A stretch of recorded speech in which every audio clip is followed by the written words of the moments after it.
नमस्कार, मी समीर मुजावर. टाइम्स नाव मराठीमध्ये आपलं स्वागत आहे. कारण राजकारण सदर सध्या महाराष्ट्रात धुमाकूळ घालत आहे. कोल्हापूर जिल्ह्यातल्या हातकणंगले लोकसभा मतदारसंघाचा आज आपण राजकीय आढावा घेणार आहोत.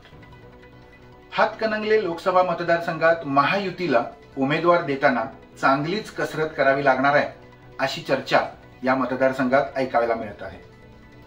त्याचं झालंय असं की मागील 5 वर्षातील काळात सत्ता संघर्षामध्ये राज्यात महत्त्वाचे 2 राजकीय भूकंप झाले, ज्यामध्ये एकनाथ शिंदे यांनी सत्तेत असताना वेगळा मार्ग अवलंबत सत्तेच्या विरोधात असणाऱ्या भाजपाला साथ देत सत्ता स्थापन केली. सत्तेच्या बाहेर राहून राजकारण करता येणार नाही म्हणून हातकणंगले लोकसभा मतदारसंघाचे खासदार धैर्यशील माने सुद्धा सत्तेत सामील झाले.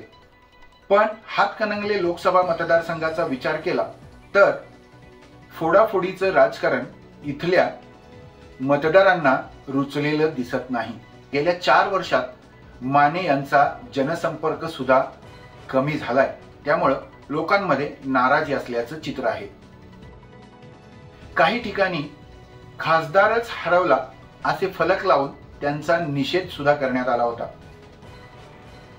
त्यामुळे माजी खासदार राजू शेट्टी यांना आव्हान देण्यासाठी आघाडीकडून नवीन चेहरा देणार की विद्यमान खासदार माने यांनाच पुन्हा संधी दिली जाणार याबाबत तर्कवितर्क लढवले जात आहेत.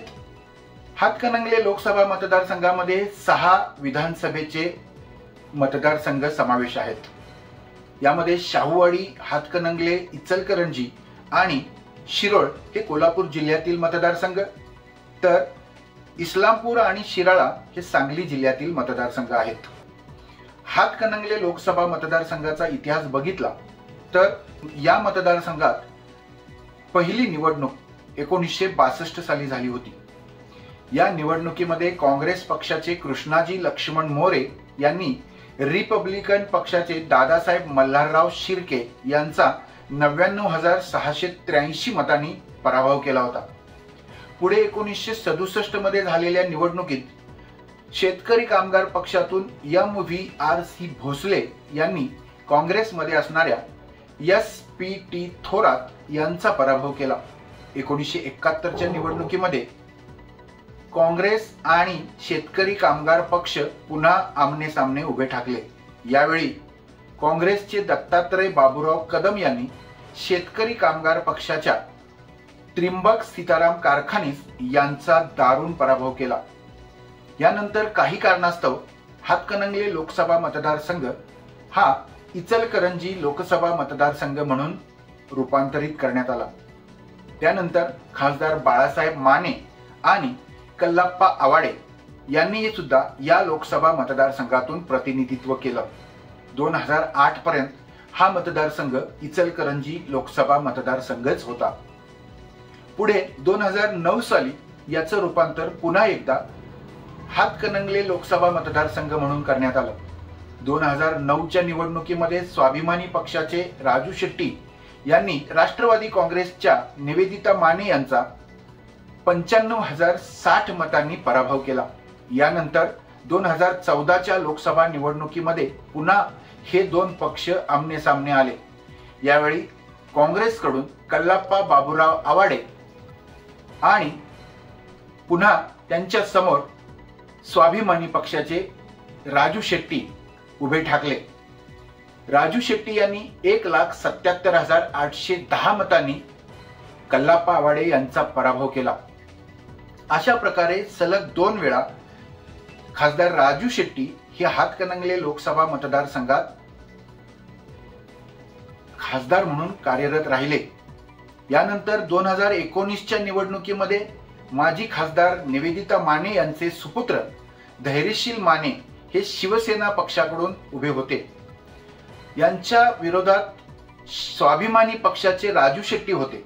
शिवसेनेचे धैर्यशील माने यांनी 96,039 एवढ्या मताधिक्यानं राजू शेट्टी यांना धूळ चाकली. मात्र 2024च्या निवडणुकीच्या पार्श्वभूमीवर राजू शेट्टी यांची एकला चलो रे ही भूमिका निर्णायक ठरणार असल्याचं चित्र सध्या समोर येत आहे।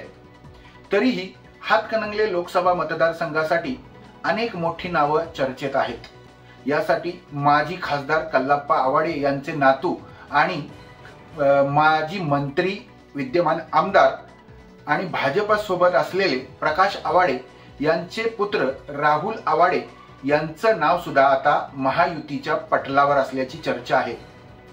स्वाभिमानी शेतकरी संघटनेच्या माध्यमातून माजी खासदार राजू शेट्टी यांनी शेतकऱ्यांच्या न्यायासाठी लढा उभा केलाय। नुकत्याच झालेल्या ऊस आंदोलनात परत एकदा शेतकऱ्यांना शेट्टी यांच्या नेतृत्वाची हवा चाखायला मिळाली। गेल्या 2 वर्षापासून त्यांनी मतदारसंघ पिंजून काढलाय। विद्यमान खासदार धैर्यशील माने हे मतदारसंघात फिरकलेले सुद्धा नाहीत। याचा फायदा घेत शेट्टी यांनी आपला जम या मतदारसंघात बसवायला सुरू केलंय। त्यामुळे लोकांनी परत एकदा चूक करायची नाही असंच ठरवलंय की काय, असं चित्र या मतदारसंघात बघायला मिळत आहे। राजू शेट्टी यांनी महायुती आणि महाविकास आघाडी या कोणाचाही भाग होणार नाही असं स्पष्ट केलंय। पहिल्या खासदारकी वेळी भाजप सोबत आणि नंतरच्या खासदारकी वेळी राष्ट्रवादी काँग्रेस सोबत गेल्यानंतर राजू शेट्टींच्या राजकारणाची दिशा बदलली। शरद पवार यांच्या सोबत गेल्यानं आंदोलनात सक्रिय असतानाही त्यांच्या विश्वासार्हतेवर प्रश्नचिन्ह उपस्थित होऊ लागले। त्यातून योग्य तो धडा घेतल्यानंतर आता राजू शेट्टींनी कोणासोबतही न जाण्याची भूमिका घेतली आहे। जर राजू शेट्टी हे महाविकास आघाडीत गेले नाहीत तर महाविकास आघाडी आपला उमेदवार या लोकसभा मतदारसंघात उभा करू शकते। असे झाल्यास या मतदारसंघात ही लढत तिरंगी होऊ शकते। या राजकारणात मोठा फेरपलट होऊ शकतो हे पाहावयास मिळणार आहे। हातकणंगले लोकसभा मतदारसंघात महाविकास आघाडीकडून उमेदवार कोण अशी चर्चा सध्या तरी सुरू आहे। अद्याप अजून स्पष्ट झालं नाही, पण कोणता उमेदवार असेल आणि कोणत्या पक्षाकडून लढणार आहे हे आता सुरुवातीलाच समजणार आहे। राजू शेट्टी हे स्वतंत्र लढण्याचे संकेत देत आहेत हे आता स्पष्ट झालंय। हातकणंगले लोकसभा मतदारसंघ सध्या शिवसेनेच्या शिंदे गटाकडे आहे। राजू शेट्टी आपल्या स्वाभिमानी पक्षाकडून स्वतंत्र लढताना दिसतील। या मतदारसंघाचा विचार केला तर आवाडे कुटुंबाचा राजकीय प्रभाव या मतदारसंघावर मोठ्या प्रमाणात आहे। कल्लाप्पा आवाडे हे 2 वेळा खासदार राहिले होते, तर प्रकाश आवाडे यांची या मतदारसंघात मोठी ताकद दिसून येते। सध्या काँग्रेसमधून बाहेर पडून त्यांनी भाजपाला पाठिंबा दिलाय।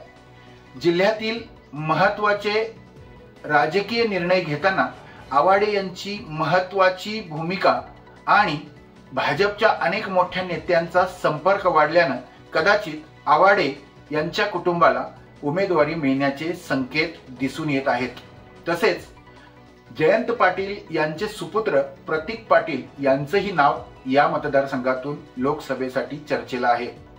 तर बहुजन वंचित आघाडीकडून उमेदवार देण्याची शक्यता नाकारता येत नाही, कारण गत निवडणुकीमध्ये बहुजन वंचित आघाडीनं या ठिकाणी विद्यमान खासदाराला चांगलीच चपराक दिली होती आणि राजू शेट्टी यांचा पराभव करण्याला वंचित बहुजन आघाडीच कारणीभूत होती अशी चर्चा आजपर्यंत ऐकायला मिळते। आता या राजकीय परिस्थितीत हातकणंगले लोकसभा मतदारसंघात कोण बाजी मारणार हे येणारा काळच ठरवणार आहे।